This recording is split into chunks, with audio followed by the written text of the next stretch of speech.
Today we'll be looking at Sasol's results, its half year 2025 results, and also do a recap on our view on its investment case. An executive summary, it's worth highlighting, it's currently facing numerous challenges from a macro perspective and an operating environment. So currently there's lower oil prices, stronger rand, and that would have translated some headwinds on the macro front, and also in lower refining margins.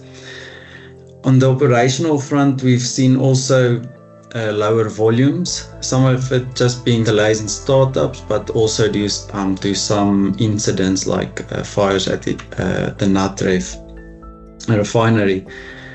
The chemical business, there has been an improvement in margins. However, it's still not out of the woods yet and early days, and the industry is still at a cyclical low in this point, and expectations are currently still for it will take a bit longer for it to recover.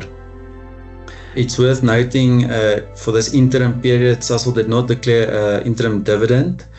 Based on its new dividend policy, where it changed to a cash flow basis. There wasn't sufficient free cash flow, and combined with the additional criteria of having its net debt below $4 billion, so it was slightly above that. So based on both those criteria, it didn't declare interim dividend.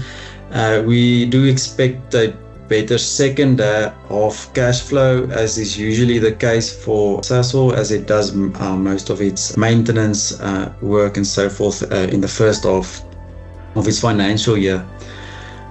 It's always worth highlighting with Sasol that it's a higher risk type of company, not just purely because it's a commodity company, so the commodity exposure and the currency exposures. It's also to do with the world global economy shifting more to a lower carbon intensive economy. So Sasol has to transition during these times, and then there will be a couple of challenges that it will face as it needs to figure itself out.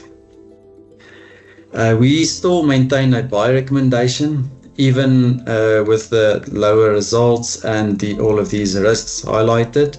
And the main reason being there is the price just being very low in our view, and there being deep discounts to its historic relationships and value.